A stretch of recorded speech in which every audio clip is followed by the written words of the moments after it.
Welcome to the Dad Show podcast. How y'all doing? Welcome to the Dad Show podcast, a show all about impacting, empowering, inspiring, and uplifting information to become a better dad, husband, man, and mentor.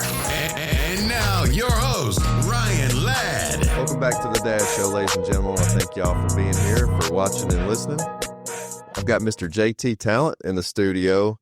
I wish I could put it on paper, a sign, a board, something, how much I think of this man, how much I love this man. He has truly been a blessing and to our family with everything he does. Anytime we contact him and say, man, will you sing at our event? And he's like, I'm there. Just let me know the date, time. I'll cancel whatever. Absolutely. And I'm there. And that's not just the reason that I think highly of you, man. Just the love, the spirit, the everything that comes out of you is just so amazing and, inspiring. And man, I'm just, I'm so thankful for our friendship. Absolutely. And for everything that you do, man. It's awesome. So thank you for being on the podcast. Thank you for having me. Thank you for having me. I appreciate it. Awesome. And man, I'm really excited about our conversation today and what we got to talk about. So it's gonna be fun.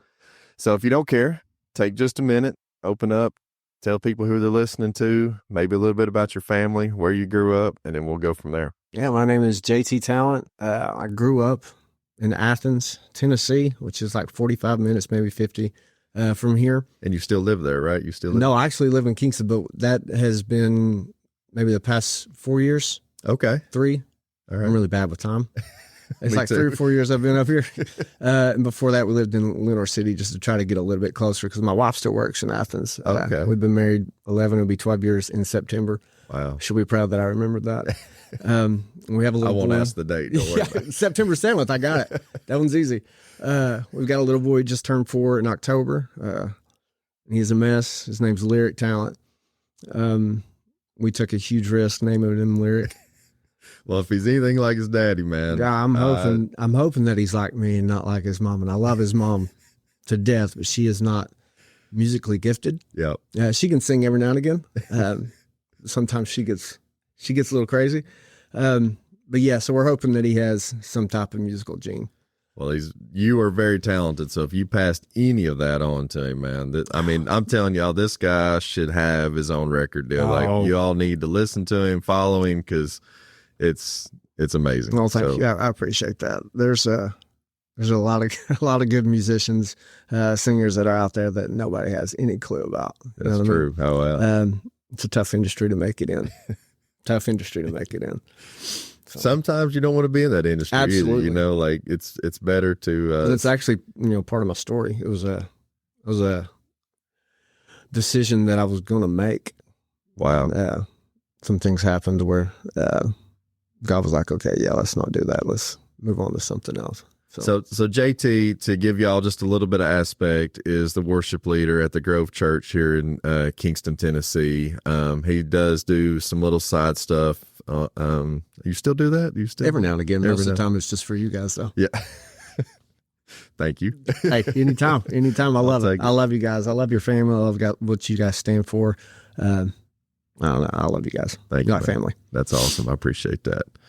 So let's get into that background, man. So let's talk about, your quick upbringing and childhood, and then we'll move on and get on to what you gave just a little bit of, threw some little breadcrumbs out there about what we're going to get into talking about. But so growing up, man, did you grew up in Athens? Mm-hmm. And was you in church growing up, or?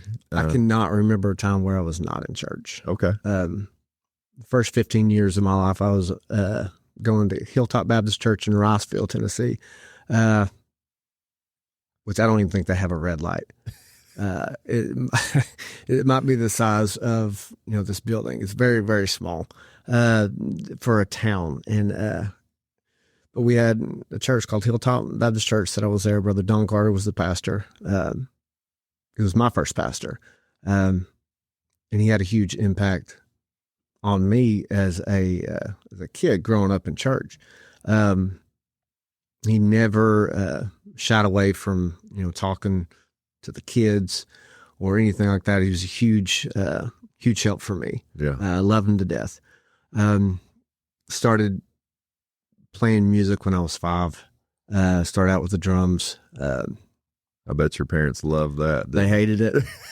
They got me one of those, it wasn't like a great drum set, but it was a drum set. And I didn't have any drumsticks, so I would go out and I would cut sticks off the trees. Wow. And that's what I would use to play the drums with. And we didn't have like a basement at that time to where I was playing. So I had it upstairs where they were. It was not great. It was not great for them. But yeah, I played on my sister's CDs of country music, Trisha Yearwood, Reba McEntire, all that good stuff, which is really weird now thinking about it. But so yeah, we started playing music when I was 5 and 6. Started singing a little bit after that in terms of with my cousin Marla. We had a little 2-man band. My dad played the piano early in life, and then all the way up until he passed. And he had the opportunity to play for Chet Atkins. Wow. Before Chet Atkins was actually, Chet Atkins. Yeah. Decided not to because he didn't want to play in the bars and stuff like that. He wanted to play in churches and stuff like that. So that decision, I think about that decision that my dad made a long time ago. Like I still even think about it like today. Yeah. And he started playing in a band called the Interstate Quartet, and they traveled all around the South, playing gospel music in churches. So yeah, we've been doing music. Our family has been in the music business, if you'd say that, for as long as I can remember. Yeah. So that's what inspired you. My dad was a huge inspiration for me, musically. Yeah. There was him, and then my cousin Travis Standridge, and then Rick Shattering, the guy that I write music with. It's been a while since we wrote together, but he was also a drummer. And kind of got me into wanting to play the drums. Okay. And then my cousin, he's a bass player. Never really wanted to play the bass until later on. But he could also play the drums, which I was really into. I loved playing the drums. Yeah. And my dad was always like, "No, you need to play the piano." I was like, "No, that is boring. That is terrible. Why would I do that?" Yeah, exactly. Yeah. So the drummer is so much more of a cooler, They're the superstar. Yeah, you know exactly. what I mean? Yeah. Not somebody playing a keyboard. What are we doing? You know what I mean? I don't know, man. Once you get, I'm like very envious of that because I can't carry a tune in a bucket and I can't play an instrument, at all. So that's why whenever I was a DJ, I played off a laptop because that was the only way that anybody was going to listen to the music I was playing. I got you. And so, just to think of when I go listen to music now and I see somebody playing the keys, like, that's phenomenal at playing, I recognize that. And I'm like, that is, that's awesome that they can do that and just, how your fingers work. So my dad and myself, we have two completely different styles. My dad reads music, and he has certain keys that he does not, that he didn't like to play in. You know what I mean? And there were certain rhythms that he struggled with, but he needed the music in front of him for the most part. I can't read music to save my life. I would have a better chance of reading a book written in Chinese than reading like sheet music. Really? This is can't do it. We would when he put me into music lessons to actually play the piano, I had 4-5 different teachers, and they would put the book there, with all the notes. This not crazy notes, just like one note, and then you go with it. Yeah. And then I would read it and I would play it one time, and then I wouldn't need to read it anymore. Wow. Yeah. Teachers hated that. Because I would look down to see where I was going because I didn't need the sheet music anymore. You would remember. Yes. And I can't explain it. It just kind of happened. Not that you would remember the notes, but you would remember I would the remember melody how the song would go. Yeah. And then just play it. Wow. That's a gift, man. And then they would smack my hand with the ruler and it's like, I don't need this. I don't want this. Yeah. You're not my mom. Quit spanking me with a ruler. Yeah. So I told Dad, I was like, I don't want to do it anymore. And he's like, okay, I'll teach you. That lasted 2 weeks. He taught me for 2 weeks, and he was like, "No, I said, if you don't want to play, you don't want to play. And that's when it got to the point where I was like, I want to play. I want to make my dad happy. I want to make him proud. Yeah. So I decided to teach myself. So what I did was I just started in every key, same song, until I could play that song without messing up in every single key. And then once I figured out what keys go with what, key that you're in, kind of made it easy. So did that really, whenever he was trying to teach you and realized, that you don't want to play, like, did he just basically shut down?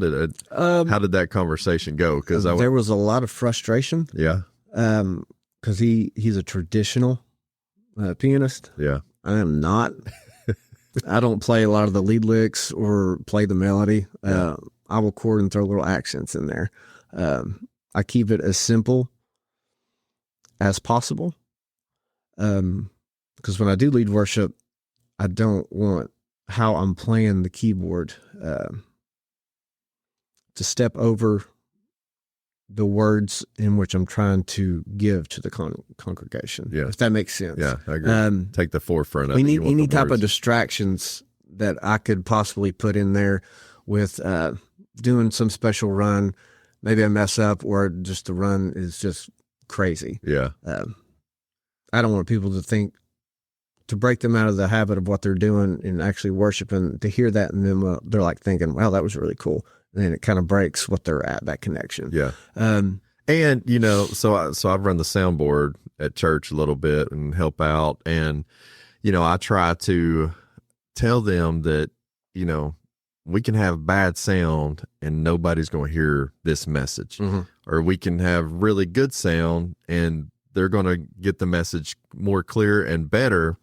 But there's also that fine line when you're trying to show out concert-ish, but you want to get it to that energy almost for, to feel the Holy Spirit and really to let loose and allow God in, not, having your arms crossed and sitting there just like, but like you said, there's that fine line of bringing that energy, but not trying to put yourself in the spotlight and forefront to overcome the message that God is bringing through through the words and through the song. So, that's a really, and it's a hard fine line to define. It can get tricky. Yeah, at times. And, whenever you start feeling the Holy Spirit, even as a sound guy back in the back in a dark little room, like, I'm dancing, like I'm getting into it. And, so I couldn't imagine being on stage and really playing the instrument and, starting to feel God move would be hard to control. But,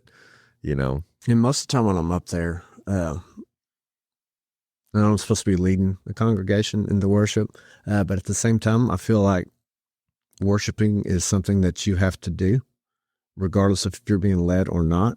It's a choice that you make every single day, not just at church for 15, 20 minutes when we're singing. It's not just about singing. It's about how you live your life, what you're putting first in your life.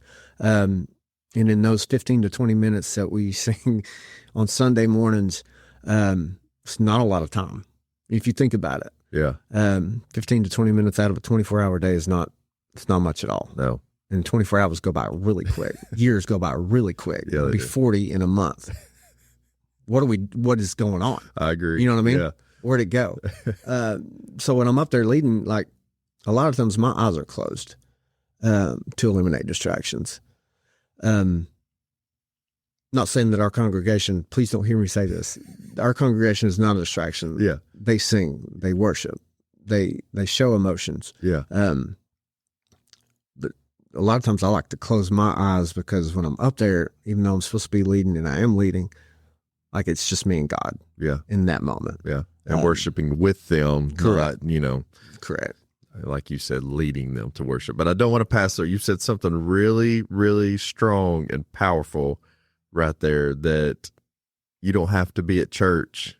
And, it's how you lead your life and worship with God every single day. Oh, gosh, yeah. Like, that's such a powerful statement to make, because a lot of people do. They go through Monday through Saturday, and they're like, okay, well, it's Sunday. I'm going to church, and that's my time of worship, that 1 hour or whatever the case may be, however long you spend at church. But that's my time to worship. And like you said, and such a powerful statement, that's not the case. Like No. you spend it every day with God, worshiping with him, no matter where you're at church Absolutely. or not, wherever you're at. So Absolutely. I didn't want to pass over that. No, That's really strong. It's crazy when you start, if you actually just sit down and you think about all the things that you do throughout the day, like how often we were just talking about reels before we got on, how easy it is just to watch them and just go to the next, go to the next, go to the next. Yeah. How much time that actually consumes. You know what I mean? Even though they're really short, So short. but yet you can spend so much time on them. Absolutely. You give me a good golf reel and I'll just keep going and going and going. You know what I mean? Yeah. I got And you. I'll send it to Tyler because he's terrible. That's the thing that we do. So growing up in your family, and you know your family's obviously in it for music. You know, y'all are traveling around like you said and doing stuff. Did that almost make you want to divert from that, or did because you can almost get burnt out on stuff by doing it all the time and almost want to take a different route, or did it make you want to? Did it drive you to make you want to do it more? I'm not going to lie. There were some churches that we would go to and sing. So the group that we had was Young Praise. It was my sister, me, and all my cousins, and then my dad would play the keyboard until it was like, all right, you take over. So then I started playing. But we would go to churches. We would try to do 2, sometimes 3 bookings on a Sunday every month. Wow. There were some churches that were like, why are we doing this? Yeah. Why Because of the energy or just their attitude or the energy, they just seemed like they hated it because we started out like Southern gospel stuff. yeah. And then when I started, I kind of started adding a little bit more of the contemporary, worship type stuff. And a lot of the churches that we would go to, they weren't ready for that. Yeah. Or they just don't like the change. Like, Correct. I think about the church I grew up in, and my grandfather, I went to a men's breakfast with him the other day, and this is so funny, and I don't want to go off on this rabbit hole, but a younger worship leader came up and asked my grandfather's best friend, hey, you want to sing in the choir today? And he said, if you're going to sing them new hymns, I ain't going to sing, but if you want to sing them old ones, the old classical, I'll get up there and sing. And, we're talking 2025 now, you know what I mean? So people still not wanting to, and there's nothing wrong with the old hymns. Absolutely. There's nothing wrong with that. But I think of worshiping and learning the Bible and all that, like just as you are in school. Everybody doesn't learn the same way. Nobody feels it the same way. Absolutely. There has to be all these different aspects. So Nobody worships the same. yeah, exactly. And there's nothing wrong with the old songs. And a lot of the problems that people have with the new stuff, they say it's not biblical. Yeah. You know what I mean? Yeah. There's some old hymns that are out there, theology wise. You know what I mean? Yeah, no, I agree. So, okay, if you don't like the ones that don't have a strong biblical statement in it, Yeah. don't sing those songs. Don't sing them. But don't group that song with all the other ones. Yeah. That are like, how great is our God? Okay, is he great or is he not? Yeah. If you can't worship to that, Yeah. then there's something wrong here. Whether you're just strictly a hymn guy, hymn woman, doesn't matter. Yeah. If you can't worship, how great is our God? I agree. It's a heart problem. I agree. But that's a whole mental and Absolutely. prideful issue that we could probably go down for days on. So there were churches that we would go to that are like, I don't know why we're doing this. They hated every second of that. And then there were some churches that were like, this is why we do it. Yeah. This is why we do it. Yeah. But there was probably, the churches that you did go to that they didn't like, and you didn't like being there just because the energy wasn't correct. Yeah. There was somebody there that God needed, to hear that message, to hear that song. And so it was for a reason. No, we never charged. We didn't charge. If you want to give a love offering, you could. Yeah. We had no fee whatsoever. We did not get paid to do any of this. We just enjoyed music. That's what we do. And we wanted to go sing. And that was our ministry. Wow. And there would be times where we'd go to churches and they were just like this, arms crossed the whole time. Showed no emotion. And then by the time the love offering would come, it showed how much they actually enjoyed it. Yeah. You're not going to pay for something that you didn't enjoy. You know what I mean? Yeah. And you were like, I don't understand any of this. What just happened? Yeah. So yeah, there was times where it would be discouraging. Mm-hmm. And you were like, yeah, I don't want to do this anymore. And then there's times where like, yeah, this is fantastic. I want to do more of this. I want to do more of this.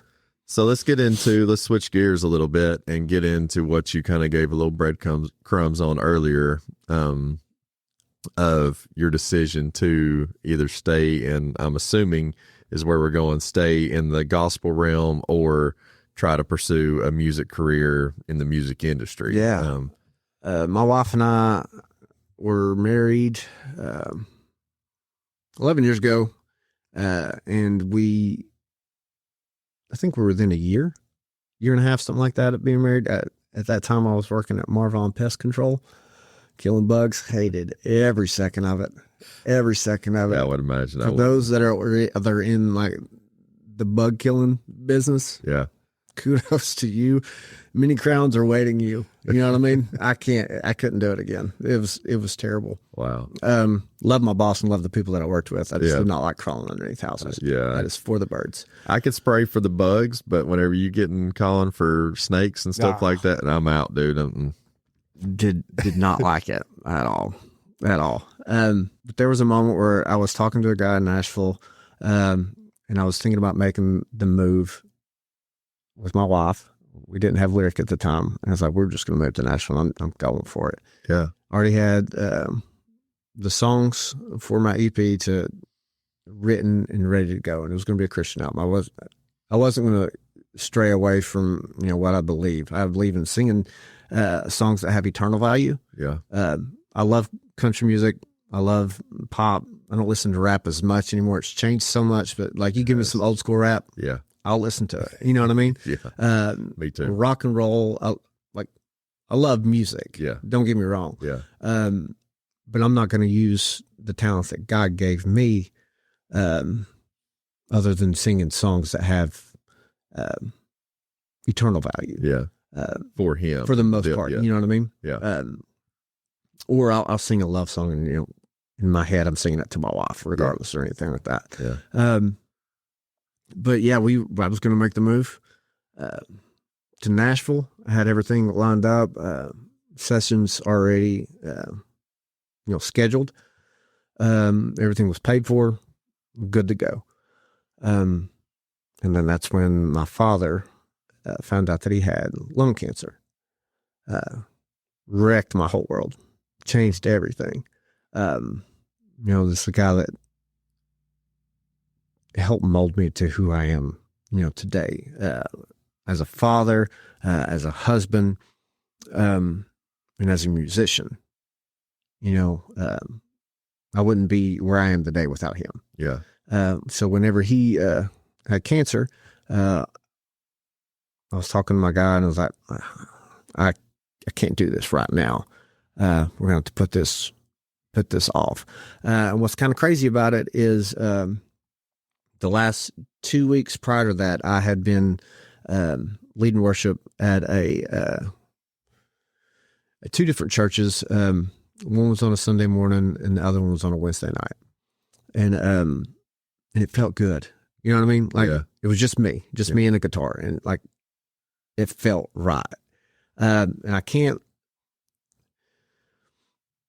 It was almost as if God was like, yeah. It's not in Nashville, bro. Yeah. It's here. Yeah. Doing what I've given you the ability to do in a church. Yeah. That's kind of what it felt like. And then Drew Stockton was working at the Grove at the time, who was also the pastor, the youth pastor at East Sonali, where I met my wife. And he gave me another opportunity to lead worship there for their youth on Wednesday nights. He called me. I hadn't talked to him in maybe 2.5 years. And he said, "Hey, do you still lead worship?" It's like, "I do." He said, "Would you like to lead worship for our youth for a week at Ocoee or Utanonochi, something like that. It's in Cleveland. I get those. I get those mixed up. It's one camp. I was there for a week, and I was like, yeah, absolutely. And so I was like, let's go check out the Grove before we go on this little trip to kind of get a feel for what's happening. Yeah. Fell in love with it. Can still remember what Philip preached on. He was like, what's your story? I remember the first person that came up and shook my hand, and the second person, Mike Neal and Paul Franco, were the first two people that come up and shake my hand and welcome me to them. Love those guys with all of my heart. Wow. They're actually in the worship band for a long time. Incredibly faithful. Love those dudes. And I remember on the way home after the service, where my wife and I, we were driving back to Athens because we lived in Athens at the time. I don't think we said 2 words. It was like an hour back home. We might have said 2 words to each other. And we knew that this is where God wanted us to be at. So I said all that, to kind of say this, like, there's things that happen in your life that you don't understand. Maybe you have plans for something and it doesn't work out. Yeah. And you're bummed. You're like, this is stupid. Yeah. It's for the best. Yeah. You know what I mean? Yeah. And, almost 10 years later, still there, full-time job, working at the church, doing exactly what I love. There was a time where I appreciate you. Thank you. There was a time where I wanted to be the next big thing in Nashville. But that time is gone. I'm not interested in anything, but just getting, his word out, singing stuff that moves people to want to be closer to God, and just stuff that has value. You know what I mean? So I don't want to rush through what you just said, but I want to go back to the initial beginning of that whenever you're talking about your dad. Because I could see it in your eyes, I could see it in your emotions and your face, man, that, you said that he molded you into the husband you are today, molded you into the dad you are today. So I kind of want to touch on those a little bit. It is the dad show, it's the meaning of that. But how did he mold you into those? Like, give me a couple of examples of how he was a really good father to you, maybe how he was a really good husband to your mom. Like, how was those examples set for you? So there's a couple different ways that he did all of that. One, he never missed any athletic event that I had. If he did, there was a extremely good reason for it. Yeah. Not just like, I'm tired, I don't want to go. Yeah. Or I'm going to go play golf or something like that. Yeah. He worked a lot, worked very hard. He never, when I say this, he said no, but like he never said no on the things that really mattered, that he needed to really say no on. There was many times where he could have said, come home from work, mow the yard.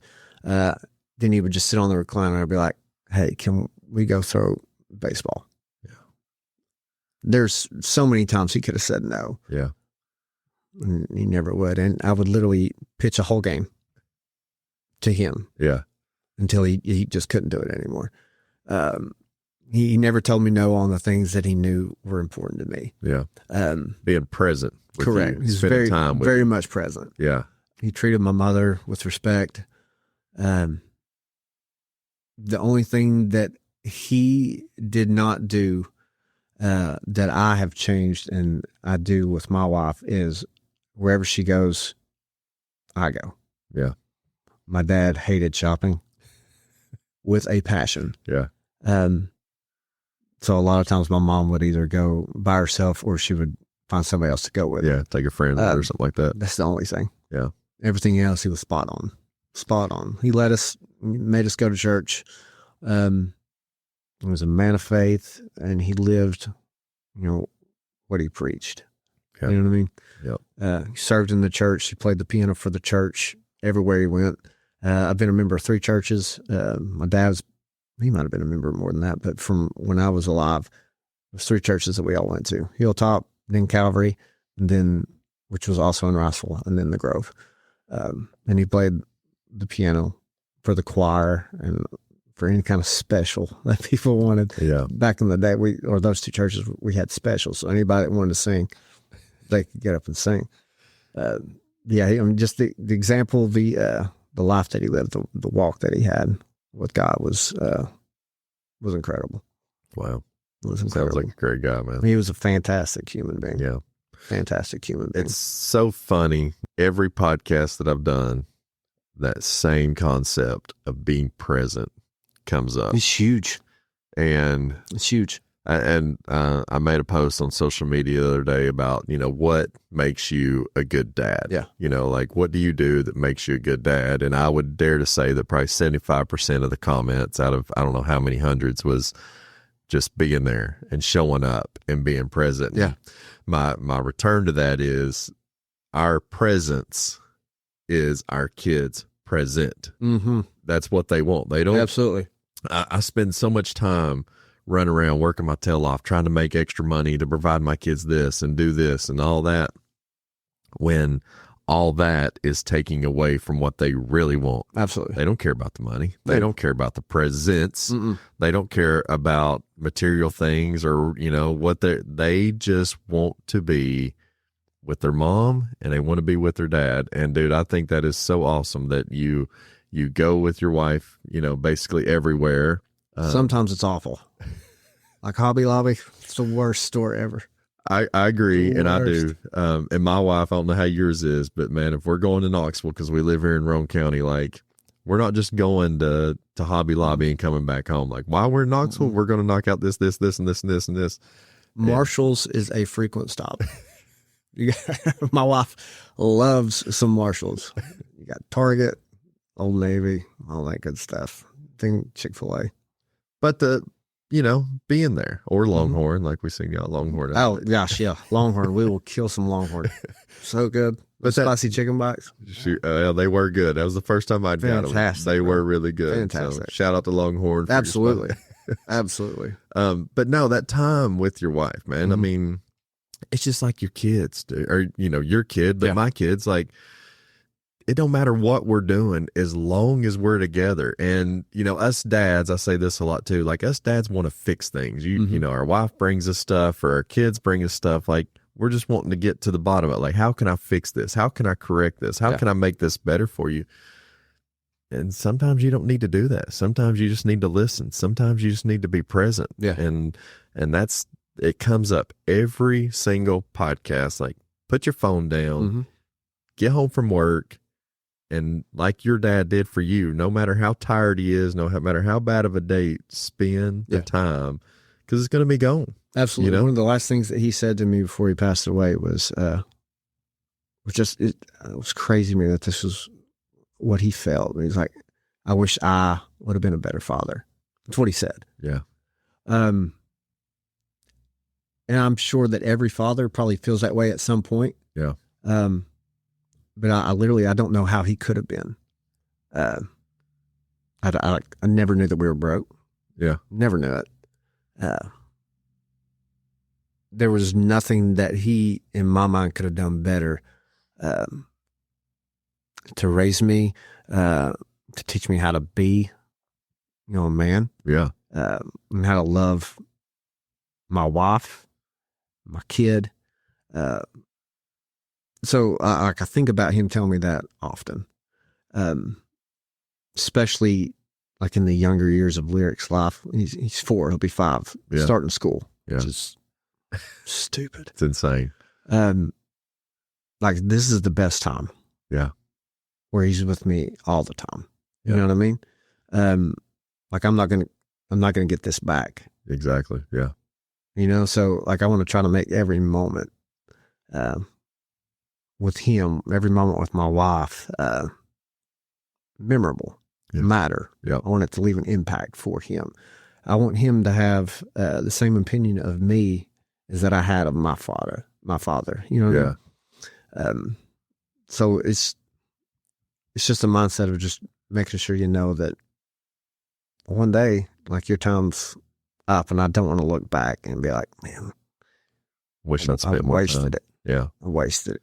And that's huge. 'Cause my issue is the phone. Like we talked about, like, scrolling through reels or handling questions or emails about the podcast, about the foundation. And so that's one thing that I've really tried to start doing. And I still fail at it constantly. Whenever I come home, like put the phone in another room, turn it on silent, and I'm going to spend time with them and be present with them, because the same exact thing. I don't want my kids saying my dad didn't spend time with me. My dad was on his phone all the time, Like my dad was at work all the time. He was providing. Yeah. Like I know now, and he's still living today, but he was at work. He was providing. Yeah. My grandfather, who was retired, was 110% a kingdom man. Like had grace for days. That's who my rock was. That's who I went to, and that's who I spent my time with. And so unfortunately, my dad was out trying to provide for our family, which is very credible, but at the same time, don't let your, what you're doing take away from what you really want to spend time with. So absolutely, that's huge. So you take a lot of time and spend with Lyric today because of your dad's upbringing, of how you were brought up and spend that time together. So what's Lyric like to do, man? What's some things he loves to do? Gosh, what does he not like to do? Right now, he's into whoopee cushions. So for a good 20, 25 minutes last night, I had to, and it's not like a small one, it's a massive one. I've never seen one that's not bigger than. Oh my gosh, it takes forever to blow it up. It's awful. I get lightheaded so quick because I'm almost 40. So I'll blow it up and I'll put it on the couch. And for some reason, he likes to get right behind me, trip me, and then I have to fall on the whoopee cushion. And he'll do that. He'll do it as long as I let him. As long as I let him. He likes to FaceTime people. He will FaceTime anybody at any moment. And he knows how to, which is terrifying. Did he do what? It's he knows how to just FaceTime anybody randomly. He knows to call somebody, and then he knows what button to press. It's terrifying. He's 4 years old and shouldn't know how to do that. I might have to get him with Kennedy and Lincoln, because they love to do that too. Oh my goodness. He'll do it. And he just likes to put stuff like on his face where it changes him like a dinosaur or a koala. Let's see what he likes outside all the time. If he could live outside, he would. Yeah. He finally starts eating chicken nuggets from McDonald's. It's the only meat he eats. We were worried that he was going to be vegan. But he loves everything that, little boy loves. Yeah. He loves his mama way more than me. I've got that 100%. But there's times where he's a daddy's boy, and I love it. But above his mom and his daddy's a Gigi's boy, and that's my sister. Okay. Because she never tells him no. Ever. Whatever he wants, he gets at Gigi and Mimi's house. And he's over at their house Monday through Thursdays. Okay. So he's there all week. He's with them more so than he is with me and my wife. Wow. So you're going to have it rough. Oh my gosh. So I just keep telling myself, it's like, we waited 7 years for him. So we're just going to let him do his thing. Yeah. Do you think you'll have more kids? So I don't know if you actually know the whole story with, how we got Lyric. We had to do IVF. Okay. When we got married, we wanted to start having kids immediately. Because my parents were on the older side. Yeah. They were 40 when they had me. Okay. My dad was 43. Wow. So when we got married, it was like, I want my son, daughter to experience my father. Yeah. And my mother. Yeah. And we kept trying. We kept going to doctors and stuff like that. Nothing was successful. So then we turned to IVF, and the plan was always have two, boy and a girl. Yep. Boy first, girl second. Boy can protect the girl. Yep. You know what I mean? That was the plan. And with IVF, you get 3 chances. You pay for each one, but the price continues, to go down for the meds and stuff like that. That may have changed now. I have no idea. So don't quote me on that. Yeah. But we went in there. IVF is incredibly stressful. There's a lot of needles. I don't know much about it and I haven't been through it. So yeah, I would have, I would have to give my wife the shot, like in her stomach, in her hip, stuff like that. And I remember the first time that I gave her the shot, like I was laughing and crying at the same time. I had no idea like what emotion I was feeling. It was just kind of all happening. Yeah. I was like, did I hurt you? Are you okay? But it was incredibly stressful. It put a lot of strain on our marriage for a while because of the impatience that we had. When you want something, like we were talking about the reels, like if you're done with that one, you can swap on to the next one. Yeah. You can search what you want to look for. Yeah. When you wait 7 years for something that you really, really want, it's tough. Yep. It makes you question things. That's where my mind's going. How did you keep your faith? Because obviously you're a Christian and you're trying to live and do the correct things for the Lord. So Philip asked me that same question. How were you able to, get up here and worship and lead worship, in a place of, brokenness or in a place of where you don't feel like doing it. So to set the setting, you are the worship leader at this time. I'm the worship pastor at the Grove Church during this time. All right. We started a t-shirt campaign to help raise money for IVF. Yep. After every false pregnancy or unsuccessful pregnancy, that next Sunday we're up there, we're leading. At the same time, my dad's going through cancer. Oh my gosh, man. There was times where I was up on stage. I'm like, I do not want to be here. Yeah. I do not want to be here. Yeah. I won't say that I questioned my belief, but I did question on why there were other people getting pregnant, why there were other families having success. What was the issue? What do I need to do? And I don't know this for 100% fact. But I think my wife and our's focus was so much on starting the family on our time frame and not letting God do what he does best, which is work things out for the good. Yeah. You know what I mean? Yeah. That's huge. And there's a song that we're singing this Sunday, and it wrecked me this week. The Lord will provide. Seek first the kingdom and his treasure, everything else will be added. Yeah. I don't think our eyes were focused on God. I can't speak for my wife, but I know for me, my main focus was I've got to have a kid before my dad. Almost, taking time. You know what I mean? I was like, I don't have a ton of time left. We knew that he already had half of a lung cut out, and then cancer came back in the other lung. Yeah. So it was one of those things where that had all my focus, which is human. Yeah. But there's times I would lead on Sunday and I'm like, I do not want to be here. Yeah. I do not want to sing this song. Well, rightfully so, man. I mean, you're going through a storm with your dad. And then, even though you and your wife are good in your marriage aspect, like that's what you want, and so. And my prayer the whole time was like, God, please let me have a kid that I can share with my father. Yeah. Let him have time with him. I want him to be able to know him. Yeah. He got 6 months with him. We finally got pregnant with IVF. We had 12 embryos, but only one was viable. And since the pregnancy was a success, the other 2 tries that we were guaranteed if the pregnancy was a failure went out the door. So we ended up with just one, and it was Lyric. All the doctor's appointments, I was terrified. I was like, this has got to work. Yeah. Like it's got to work. I don't know if I can do the whole process all over again. Yeah. Golly, man, the stress. I can't. Finally, we got to the point where, it was Labor Day. Not the actual Labor Day, but the day where we're actually going to have probably bachelor's. Not the holiday. Absolutely, not the holiday. We were there and it was scheduled, and she comes in there and she breaks Chassie's water.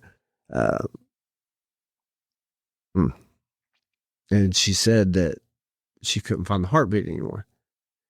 And she did a good job of keeping us calm in that moment.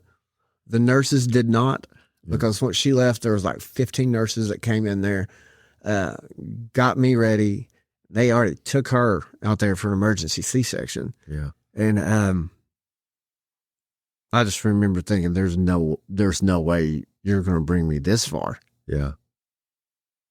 And then just kind of cut it off. Yeah. Like there's no way. So I get in there. That's and what was going through your head. Oh my gosh. I was thinking, surely this isn't how it's going to happen. Yeah. There's no way it can't happen this way. So we get in there into the delivery room and they're already starting and they ask me, like, do you want to watch? I was like, no, you focus. No, if I watch, you're going to have 2 patients in here. So like, cut her open and,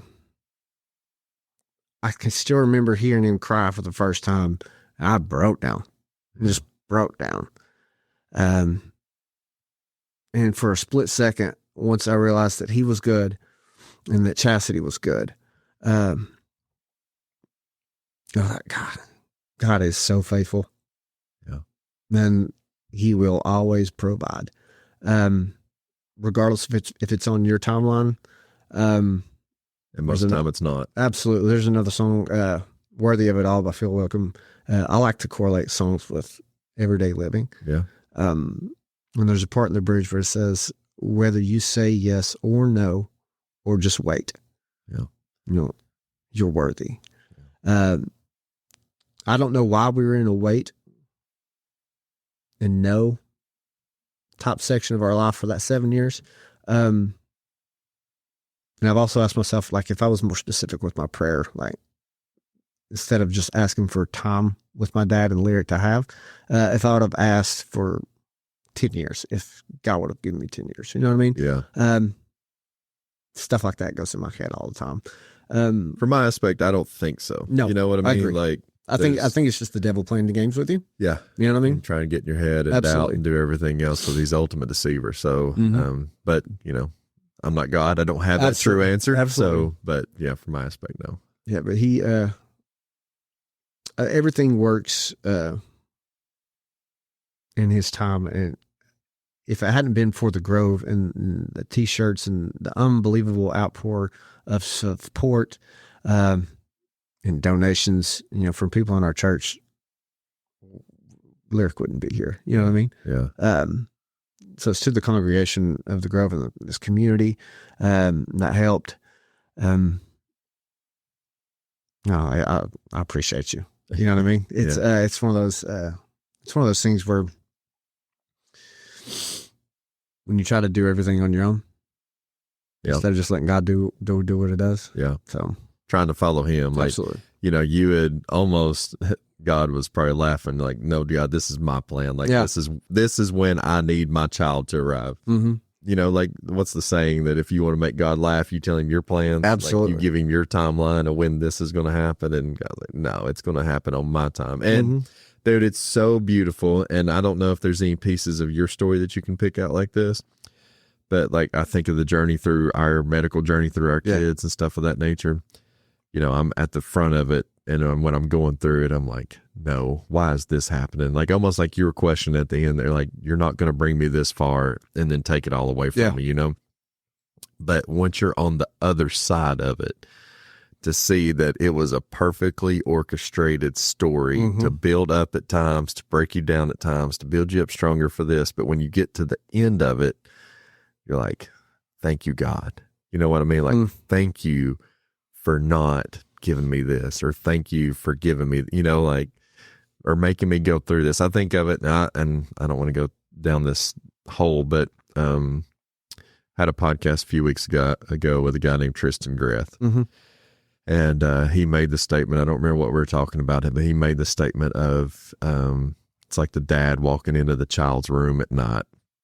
The child's got a device on his leg, and the dad has to come in every night and tighten it up to stretch the leg, to make it straighter, to make it stronger. And when he comes in there, the child's like, no, Daddy, not tonight. Please, not tonight. Any night, but not tonight. It hurts too much. And dude, when he said that, it hit me. I was like, that's what I do to my kids every night. Or every day, we got to go through this surgery. We got to go to this doctor's appointment. We got to go through this therapy. We got to make you stronger for what's to come. And then I was like, that's God, man. Mm-hmm. I'm that child laying in the bed with the device on my leg saying, no, Daddy, not tonight. I don't want to have to go to work tomorrow. I don't want to be putting my daughter through this surgery. I don't want to have this argument, like all this stuff. And that's God saying, you've got to go through it to build you up for what's to come. And so since that day, since that conversation, something bad happens, like usually you get broke down, you get mad, but I'm like, thank you, God, for that, because you're building me up for something, and my whole attitude has changed. So like I said, I don't know if there's something in your story that you've seen through this whole 7 years that you all were waiting for beautiful Lyric to come into this world, and you were fighting and you were battling in your marriage. And, I don't know what the beauty on the other side of it is, but I hope there was some things that you were able to see, like, thank you, God, for that. Thank you for making us wait. Thank you for this trial that we went through. Like, I don't know if there was something. Yeah. So I don't know much about working out. Obviously, as you can tell, I don't hit the gym very often, but like, you got to tear your muscle for it to grow. Yeah. You know what I mean? Yeah. There's, I've questioned why God didn't give Lyric to us sooner. I've come to the realization that to go through the hard time that we had when my father passed, Lyric was an absolute blessing and came at the perfect time. Because he was a joy that replaced the hurt that we had in that moment. Yeah. So looking back on it now, I feel with all my heart that, God had it planned. We're going to give you some time. We're going to give Lyric some time with your father. Yeah. We're going to give your father some time with Lyric. I did this to help you get through what you're fixing to go through. Wow. Because he knows what we're fixing to go through. He holds tomorrow, not us. Yeah, exactly. That's why it's crazy when we just start questioning, like, what are you doing? Yeah. It's like, bro, like if he could just talk to us like straight out, like me and you're like, bro, just stop. Yeah. I've got this. Yeah. I know what's fixing to happen. You're going to need what I'm giving you now to get you through what's coming next. Wow. That's so strong, man. No, I think Lyric was a great example of that. Yeah. At that right moment. For my aspect, like I haven't heard God's audible voice. Correct. Everything kind of comes in thoughts, and then I try to decipher whether that's mine or his thoughts. And, like, wouldn't it be so awesome if he could sit here and be like, JT, like, dude, that's it. Just hold on. Yeah. I've got this. And that I say that, but now that I'm talking through it, we've got that reassurance. Mm-hmm. Like, we don't need him to sit here and tell it. You know what I mean? Like, I'm almost laughing at myself now because we've got the reassurance. We don't have to have that audible voice or that person sitting in front of us. I've got this, man. 100% right. Like, yeah. You're 100% right.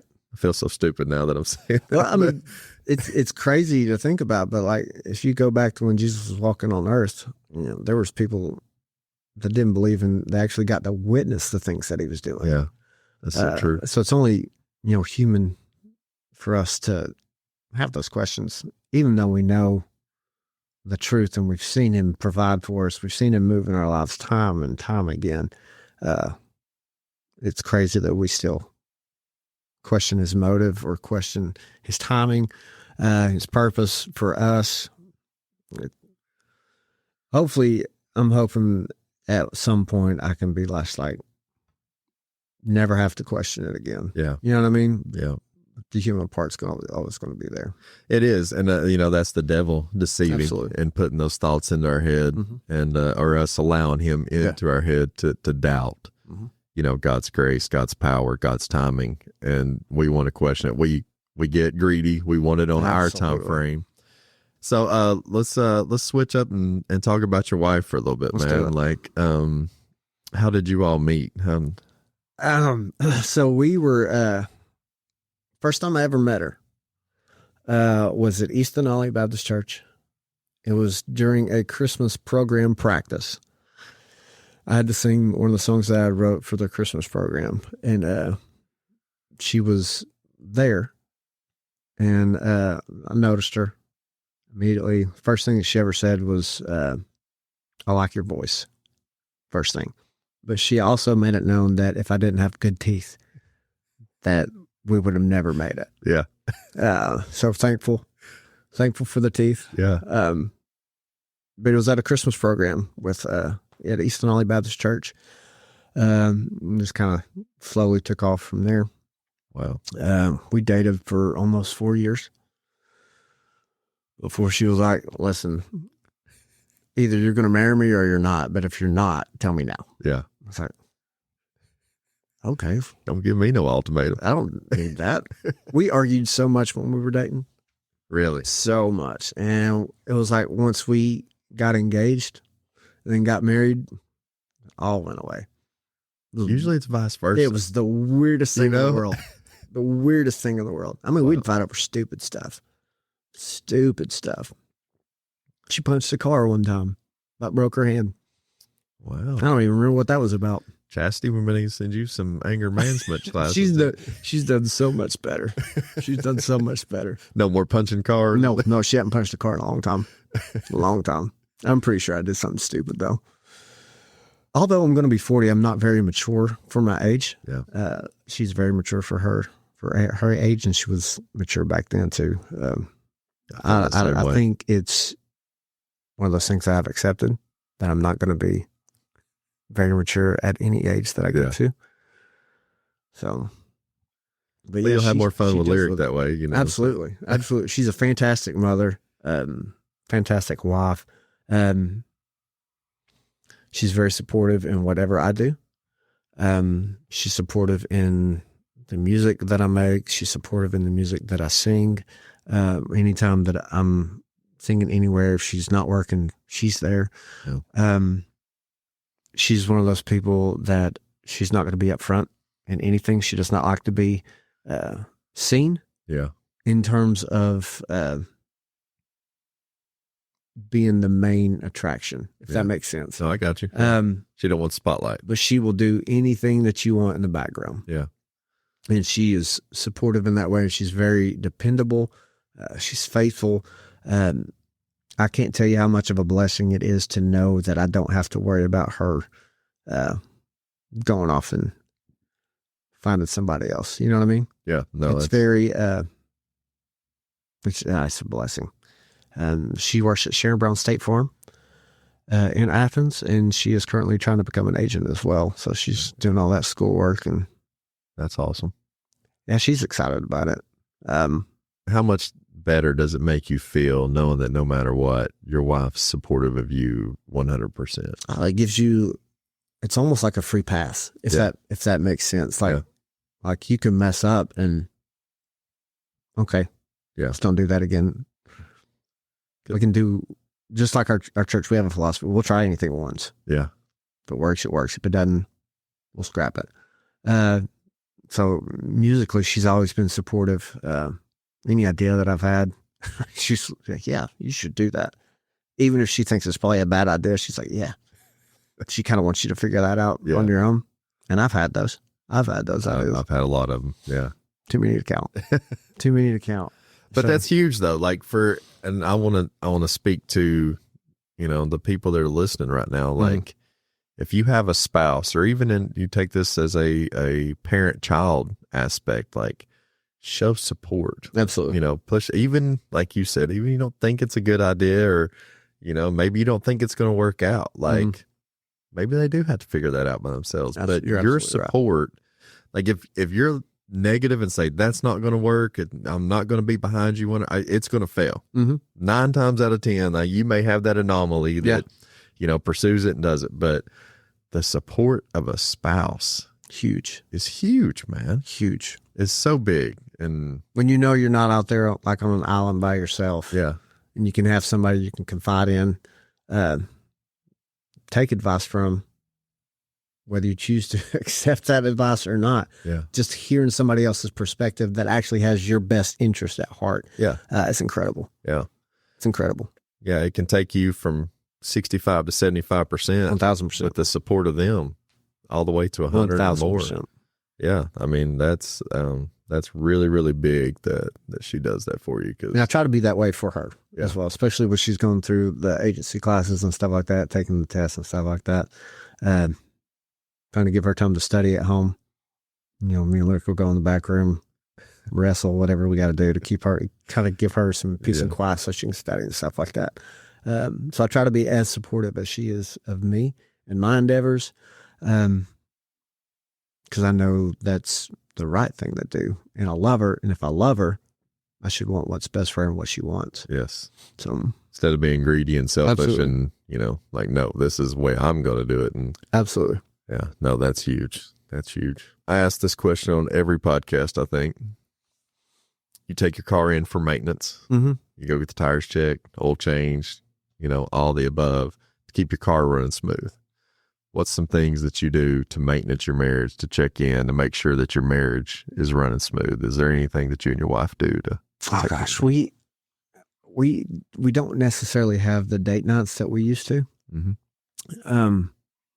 We do, however, find shows that we like to watch. So Lyric sleeps in the bed with us. I know a lot of people frown on that. I absolutely love it. He's the best cuddle bug in the world. So when we get him to sleep, like, we'll go in there and we'll have, time where we can just catch up. Yeah. And we'll watch shows. I think the main thing that we do to keep ourselves from kind of getting burnt out, is we continue to pray together. In terms of activities, we take Lyric everywhere. If we go outside, if we go to Mimi's Jungle Gym in Athens, we go to Jump Gym. Yeah. We do everything together as a family. I don't even know if that's the answer that you're looking for, if I'm even answering the question. But I know, like, for like the sake of mine and Chastity's marriage, we complement each other in terms of, like, I know what she needs, she knows what I need, and we kind of meet in the middle and we do that. Yeah. Is the communication there, or you just know it? There's a lot of times where we don't have to communicate. Yeah. And it's been tough since she's started, the agency stuff. Like, she doesn't have a ton of time. She works 9 to 5. Then she's got an hour drive home. Yeah. So she gets home a little after 6. We try to get Lyric starting to wind down from 8 to 9. That doesn't always work. Yeah. But trying to get her some study time in there, is tough. When she has that much time to drive to work, then drive back home. Yeah. We did go watch the new Sonic movie, Sonic 3. Oh yeah. We did watch it in theaters. That was 2 weeks ago. We used to try to do that all the time, but we were terrified with Lyric. Yeah. About him being quiet and theater. And we bowl on Tuesday nights. So they're like just small stuff like that that we do to try to make sure we're on the same page. And if things start to get hairy, then, like, she'll let me know. That's kind of like how Allie and I are. We don't really, I overly communicate stuff, but she doesn't hardly communicate at all. And so our communication is a little broken between us, but for the most part, we're like exactly like you all. We know, we can sense what the other person needs, and we need to jump in and take care of that and really nurture that. And yeah, I can tell when she's in a mood. Yeah. Or just kind of let her be. You know what I mean? So in those moments, this is 100% true. In those moments, I'll just go kiss her on the cheek, love you, and I'll just go as far as I can. You scurry, away, you know what I mean? Until she's good again. Yeah. Yeah, we have a good system. We don't ag each other on. Yeah. When we know one of us is having a bad day, we'll ask them, like, you okay? Yeah. And that's it. If it's yes, I'm good, even though you know that they're not. Yeah. She's one of those people that, like, if she wants to talk about it, she's going to talk about it. If she doesn't, stop. Just stop. Yeah. It's better for your health if you just stop. So, then that didn't used to always be the case. I would always ag on and ag on. Yeah. So Which is probably some of the small fights whenever y'all are dating. And, absolutely. Yeah. You live and you learn. You live and learn. It's amazing how you mature that way. Isn't it? That's crazy. It's crazy. I couldn't tell you last time we've actually had like a fight. I couldn't tell you last time. It's been a minute. That's the same with Allie. Like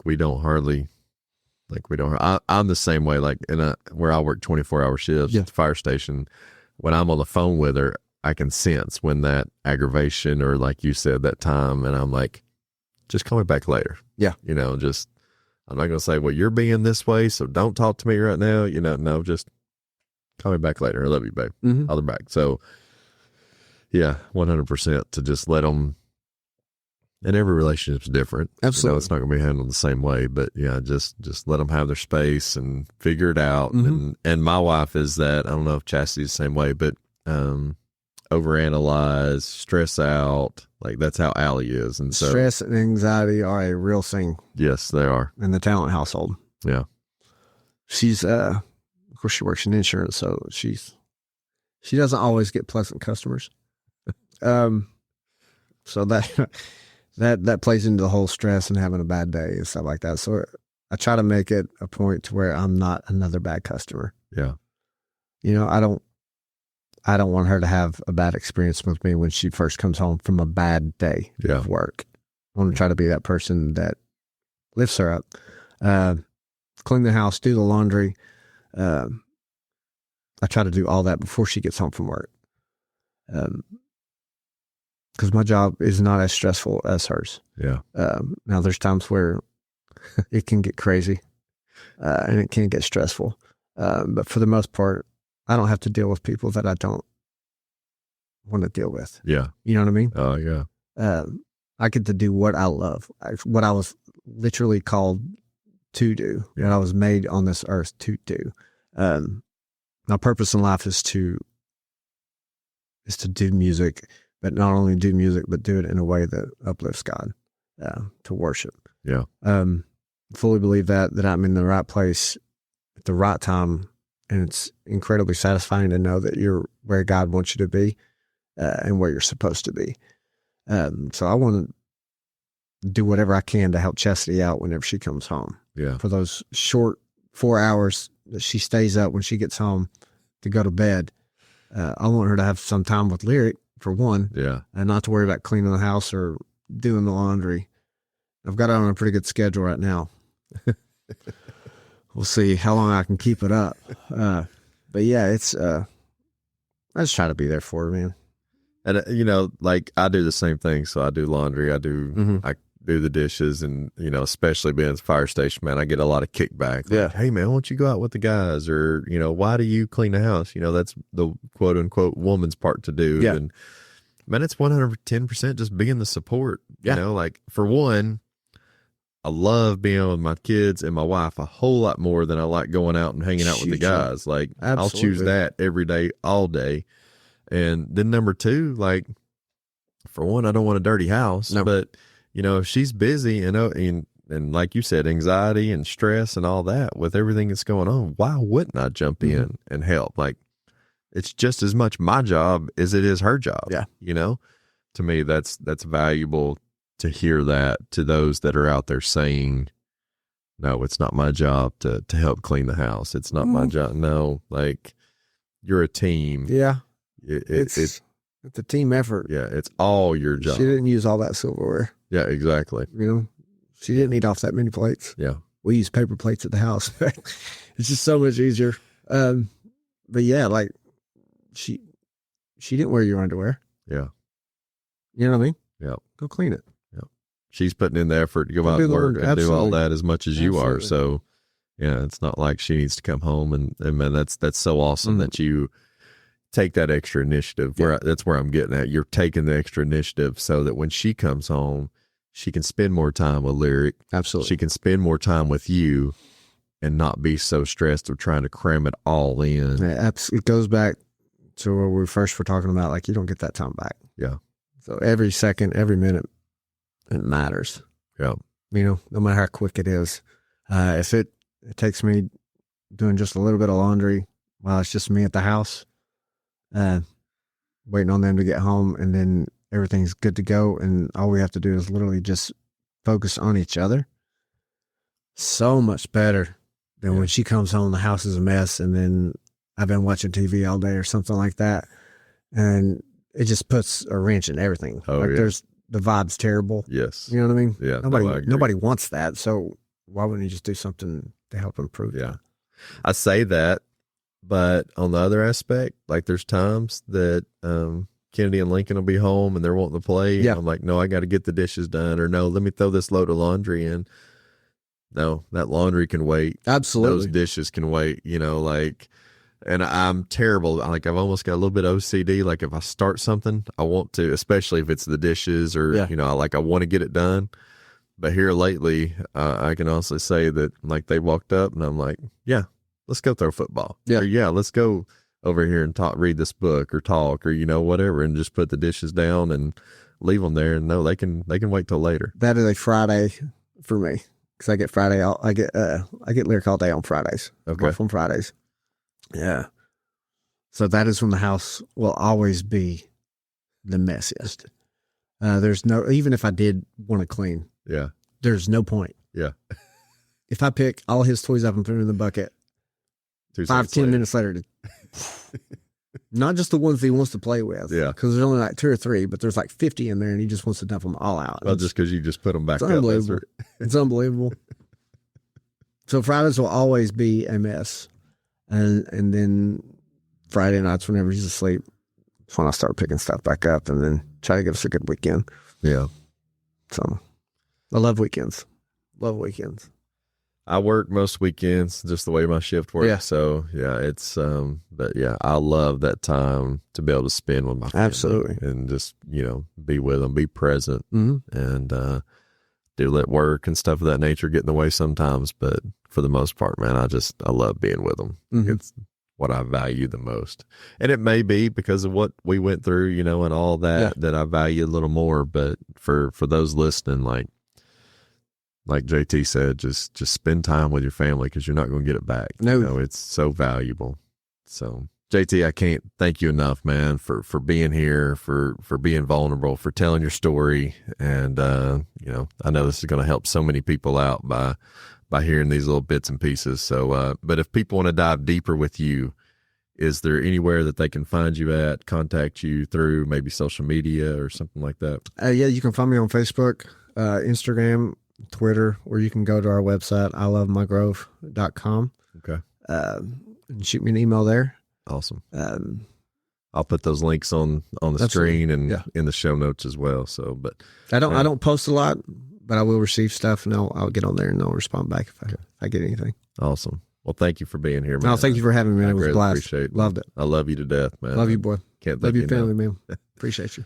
Everybody go follow JT. Reach out if you want to dive deeper with him. And we want to thank y'all for being with us. Hope this has been a blessing to you. As always, we love you. We care about you. We're proud of you. Hope you have a blessed day. Thank you so much. Thank you for listening to the Dad Show podcast. Thank you for listening to the Dad Show podcast. Please like, review, and subscribe.